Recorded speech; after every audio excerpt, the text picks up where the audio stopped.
Madam Coach Angel, Iba. Siyempre. ano feel mo, Coach, na pangalawang win mo na to? Ano masasabi mo sa iyong Dance Star duo ngayon? Ang masasabi ko lang, deserve nila yan.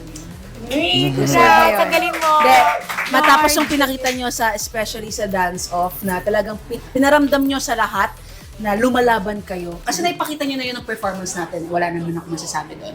Pero yung dance-off, ibang pagkatao niyo yun. Ibang Jeremy yun, ibang Sugar yun. Nilabas nyo talaga lahat ng kaya nyong ilabas at nagtiwala kayo sa sarili niyo at sa isa't isa.